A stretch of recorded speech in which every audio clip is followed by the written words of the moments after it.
Hello. आज हम चलते हैं एक जबरदस्त एनिमेटेड एडवेंचर में जिसका नाम है Motu Patlu is the mighty Magneto. तैयार हो जाइए क्योंकि ये सफर हमें सीधा आउटर स्पेस लेकर जाने वाला है। जरा सोचिए, अगर सच में ऐसा हो जाए तो हमारी कहानी शुरू ही इसी अजीबोगरीब ख्याल से होती है, जहां एक छोटी सी गलती पूरी दुनिया को तबाही के बिल्कुल करीब ले आती है। और तबाही से मतलब कोई छोटी मोटी चीज नहीं, मतलब पूरी दुनिया का वजूद ही खतरे में है। ये कोई मामूली प्रॉब्लम नहीं है। चांद के बिना जमीन का पूरा बैलेंस बिगड़ जाता है और इंसानियत के लिए सरवाइव करना ही एक सवाल बन जाता है। तो ये है हमारे आज के एडवेंचर का पूरा सफर। हम देखेंगे कि ये सब शुरू कैसे हुआ, हमारे हीरोज ने स्पेस में किन किन खतरों का सामना किया और फिर आखिर में एक ऐसे विलेन से टकराए जिसके बारे में सोचा भी नहीं जा सकता था। तो कहानी शुरू होती है एक मैजिक शो से, जहां इंस्पेक्टर चिंगम, आप जानते ही हैं उन्हें, थोड़ा ज्यादा ही जोश दिखा देते हैं। वो अनजाने में एक ऐसा जादू कर देते हैं जिससे चांद सच में गायब हो जाता है। अब्रा का डबरा गिली गिली छू और बूम, चांद चला गया। तो जब पूरी दुनिया में केओस फैला हुआ था और हर कोई एक दूसरे को इल्जाम दे रहा था, तब सिर्फ दो हीरोज आगे आए, मोटू और पतलू। वो जानते थे कि बातों का वक्त खत्म हो चुका है और इस प्लेनेट को बचाने के लिए कुछ करना होगा। और यहीं से उनके सबसे बड़े मिशन की शुरुआत होती है। तो चांद को ढूंढने के लिए मोटू और पतलू अपने दोस्तों डॉक्टर झटका और घसीटाराम के साथ निकल पड़ते हैं एक अनजाने और बेहद खतरनाक सफर पर। उनका सफर शुरू से ही, मतलब बिल्कुल शुरू से ही गड़बड़ से भरा था। एक ट्रैकिंग डिवाइस के पीछे जाते जाते वो अचानक एक डेंजरस ब्लैक होल के सामने आ जाते हैं। और जैसे ये काफ़ी ना हो, मोटू की एक छोटी सी गलती से उनकी सीधी इतनी लंबी हो जाती है कि कंट्रोल से बाहर हो जाती है और आखिर में वो सब के सब उस ब्लैक होल में खींचे चले जाते हैं। जब वो उस ब्लैक होल से बाहर निकले तो वो एक ऐसी अजीबो-गरीब दुनिया में थे जिसका नाम था गैगेनथॉरस। और यहाँ सब कुछ इतना बड़ा था कि हमारे हीरोज बस कीड़े मकोड़ों जैसे लग रहे थे। हर कदम पर एक नया और बड़ा खतरा उनका इंतजार कर रहा था। इस दुनिया का स्केल जरा इमेजिन कीजिए। हमारी दुनिया में जो एक फूल की पत्ती है, वहाँ वो एक जायंट वाटर स्लाइड है।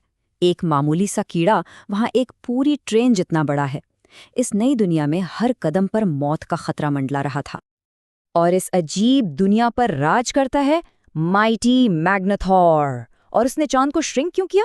अपने ताज में एक जूल की तरह सजाने के लिए। हाँ, आपने सही सुना, पूरी दुनिया को तबाह कर दिया, बस एक फैशन स्टेटमेंट के लिए। और जब लगता है कि इससे बुरा क्या ही होगा, हमारे हीरोज को पता चलता है कि वो खुद मैग्नेथॉर के डिनर मेन्यू का हिस्सा हैं।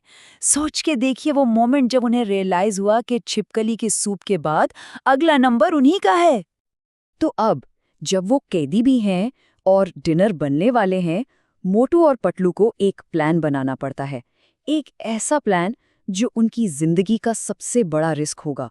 उन्हें न सिर्फ अपनी जान बचानी है, बल्कि चांद को भी वापस लाना है। लेकिन जब मोटू और पतलू हिम्मत करके उसे चैलेंज करते हैं, तो मैग्नेथॉर का गुस्सा 7वें आसमान पर पहुंच जाता है। वो कहता है, अब मैं तुम्हारा सूरज भी छीन लूंगा। मतलब अब बात सिर्फ जमीन की नहीं, पूरे सोलर सिस्टम की थी। तो प्लान क्या है? एक क्लासिक चोरी। पहले हाई सिक्योरिटी जेल से भागो, फिर उस देव के महल के अंदर रास्ता ढूंढो और आखिर में सोते हुए मैग्नेथॉर के सर से ताज उतार लो।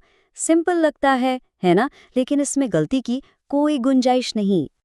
लेकिन प्लान बुरी तरह फेल हो जाता है।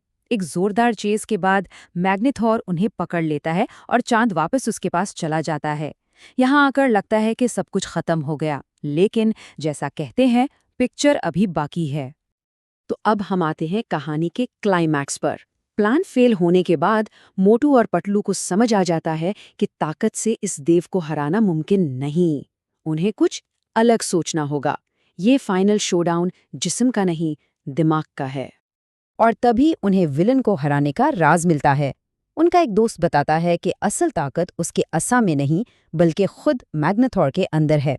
असा तो सिर्फ उसकी एनर्जी को एम्प्लीफाई करता है। इसका मतलब अगर वो असा छीन लें तो वो मैग्नेथॉर की ताकत को उसी के खिलाफ इस्तेमाल कर सकते हैं। और बस यही टर्निंग पॉइंट था। मोटू किसी ना किसी तरह वो आसा हासिल कर लेता है और एक ही कमांड देता है, सोचिए, विलन की अपनी ही ताकत से वो जमीन को बचा लेते हैं और चांद को वापस उसकी जगह पर भेज देते हैं। इसके बाद जो फाइट होती है वो तो देखने लायक है, बिल्कुल केओटिक और मज़ेदार। मोटू एक स्प्रे इस्तेमाल करके अपना साइज बार बार बदलता है, कभी छोटा कभी बड़ा, और मैग्नेथॉर को चक्कर आ जाते हैं। वो इतनी चालाकी से काम लेता है कि मैग्नेथॉर अपने ही गार्ड से पिट जाता है। यहाँ साबित हो जाता है कि दिमाग हमेशा ताकत पर भारी पड़ता है। और इस तरह सबसे बड़ी मुसीबत टल जाती है। चांद वापस आसमान में अपनी जगह पर है और ज़मीन पर सब कुछ नॉर्मल हो सकता है। एक सुकून भरा अंजाम। और हमारे माइटी मैग्नेथॉर का क्या हुआ? उसे इतना छोटा कर दिया जाता है कि वो एक बॉटल में बंद हो जाता है। इतनी बड़ी ताकत का इतना छोटा अंजाम। तो आखिर में ये कहानी हमें एक बड़े सवाल पर छोड़ जाती है। ये हमें याद दिलाती है कि असल ताकत हमेशा साइज में नहीं होती। कभी-कभी सबसे बड़े दुश्मन को हराने के लिए सबसे बड़े जिस्म की नहीं, बल्कि सबसे तेज दिमाग की जरूरत होती है।